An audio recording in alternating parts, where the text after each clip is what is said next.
Hi friends, welcome to our channel. இன்னைக்கு நம்ம கத்திரிக்காய் வச்சு கறி குழம்பு சுவையில ஒரு டேஸ்டியான கிரேவி எப்படி பண்றதுன்னு பார்க்க போறோம். இந்த கிரேவி பாத்தீங்கன்னா சப்பாத்தி வெரைட்டி ரைஸ்க்கு நல்ல பொருத்தமா இருக்கும். கண்டிப்பா ட்ரை பண்ணி பாருங்க. இப்போ இதுக்கு ஒரு மசாலா ரெடி பண்ணிக்கலாம். கடாயில ஒரு 2 டீஸ்பூன் ஆயில் சேர்த்துட்டு ஒரு 2 டீஸ்பூன் வெள்ளை எள்ளு எடுத்திருக்கேன். இது கூட 2 டேபிள் ஸ்பூன் அளவுக்கு வேர்க்கடலை சேர்த்துக்கலாம். கொஞ்சமா கல்பாசி, ஒரு சின்ன துண்டு அளவுக்கு பட்டை, 4 பீஸ் கிராம்பு எடுத்திருக்கேன். 2 பீஸ் ஏலக்காய், இது எல்லாமே ஆயில்ல சேர்த்துக்கலாம்.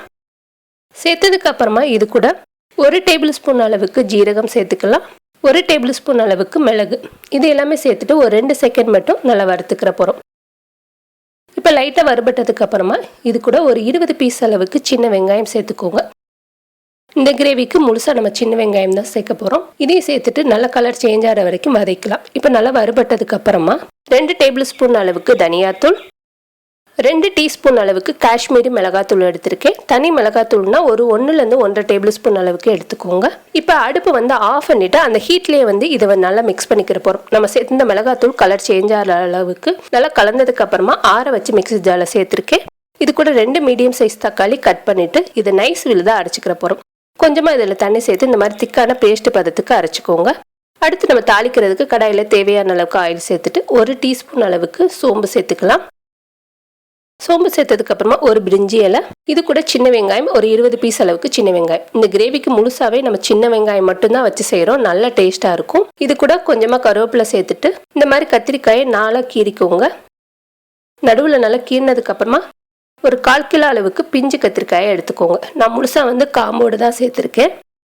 காம்போட சேர்த்த கத்திரிக்காய் எல்லாத்தையும் சேர்த்துக்கலாம். சேர்த்ததுக்கு அப்புறமா இது நல்லா கலர் சேஞ்ச் ஆகணும். நம்ம சேர்த்து இந்த வெங்காயம் கத்திரிக்காய்லாம் கலர் சேஞ்ச் ஆயிடுச்சு. இந்த டயத்தில் நம்ம இது கூட மசாலா சேர்த்துக்கிற போகிறோம். நம்ம அரைச்சி வச்ச மசாலா சேர்த்துக்கோங்க. சேர்த்ததுக்கு அப்புறமா ஒரு 1/2 டீஸ்பூன் அளவுக்கு மஞ்சத்தூள், 1 டேபிள் ஸ்பூன் அளவுக்கு இஞ்சி பூண்டு பேஸ்ட் சேர்த்துக்கலாம்.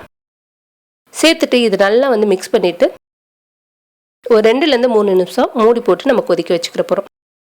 இப்போ பார்த்தீங்கன்னா நல்லா நம்ம சேர்த்து இந்த மசாலாலாம் நல்லா சுண்டி எண்ணெய் பிரிஞ்சிருக்கு. இந்த அளவுக்கு நல்லா கொதிச்சதுக்கு அப்புறமா இது கூட 1 கப் அளவுக்கு தேங்காய் பால் சேர்த்துக்கோங்க. ஒரு சில்ல அளவுக்கு தேங்காய் எடுத்து கொஞ்சமாக தண்ணி சேர்த்து இந்த மாதிரி 1 கப் அளவுக்கு சேர்த்துக்கோங்க போதும். இது கூட தேவையான அளவுக்கு உப்பு சேர்த்துட்டு நல்லா சிம்மில் வச்சு கொதிக்க வச்சிட்டிங்கன்னா நல்லா ஆயில் பிரிஞ்சு வரும்.